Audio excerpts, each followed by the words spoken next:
And after the time lapse, these are what the borders look like. And honestly, this is some of the goriest border gore I've ever seen. Especially in Siberia and South America. Like, what the hell happened? First of all, there are two Brazils. You got a communist Brazil that has no communist support in Rio Grande do Sul, and then this random piece in the northeast, and then you got a fascist Brazil, which actually does have fascist support, 61%, and is just in Sao Paulo.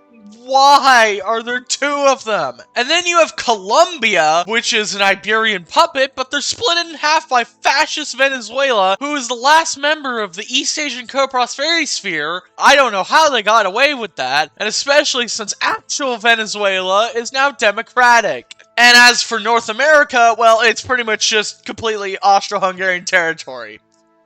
Actually, a lot of places are just completely Austro-Hungarian territory. But besides that, you have a communist Canada with no communist support, led by, of course, rip-off Tim Horton, and is an Iberian puppet. And then the Soviets somehow got Alaska, despite their country just being in random bits and pieces in Siberia, and then just South Sakhalin, which their capital isn't even in. Where is their capital? Found it. It's in Khakassia.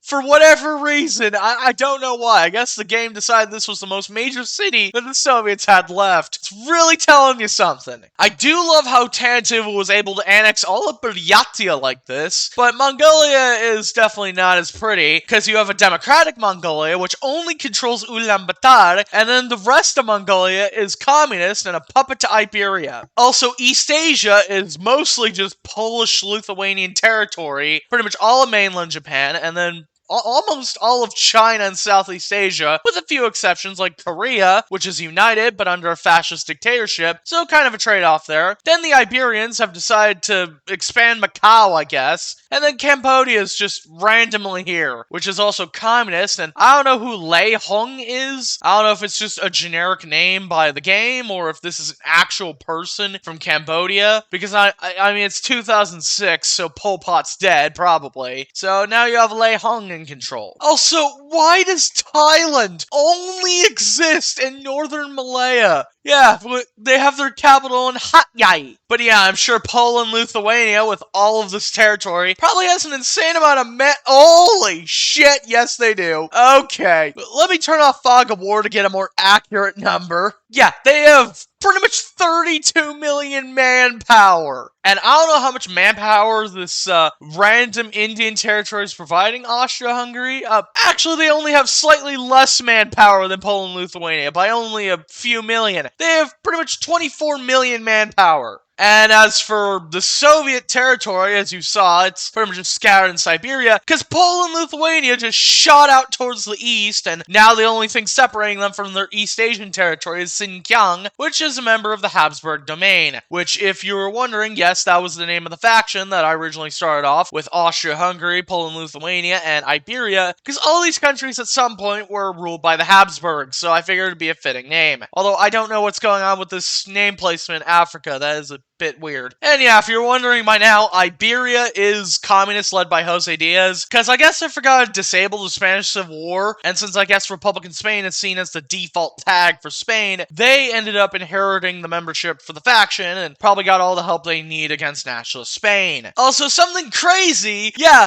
Turkey has been reduced to a shell of what it once was, being in random bits and pieces across their former territory, but they are an Iberian puppet now. And so are all these random releasables in Anatolia. Like, I don't see why they didn't just puppet Turkey with all of their territory, because, I mean, all of these puppets are not really gonna give you much value, just all separated like this, but okay, just great strategy there. And as for the UK, I guess they united with Ireland to form Britannia. That's because they're hardcore fascist with Oswald Mosley. But Britannia doesn't have much of a colonial empire anymore. They just have this random chunk of the Sahara, and then some random bits and pieces of South America. I think the most major city they've actually colonized is Rio de Janeiro, which, yeah, is a pretty good city. It's like the most valuable out of Brazil, but yeah, it's definitely not the giant continent-spanning empire it used to be. And after all of this time, Scandinavia still remains pretty much the same. Denmark, Norway, and Sweden haven't been affected at all. They've just been chilling here. Finland, on the other hand, is, pretty much Austro-Hungarian territory, along with most of the Uralic territory over here, except for, Karyalia, with Novgorod the Great, despite them only existing in Karyalia. Also, a nation we pretty much never talk about is Austria, because usually they just get annexed by Italy at the start of the game, soon after. But yeah, since Italy wasn't here to actually invade Ethiopia, Austria got to stick around, and they actually annexed all of Ethiopia somehow. Fine. I'll do it myself.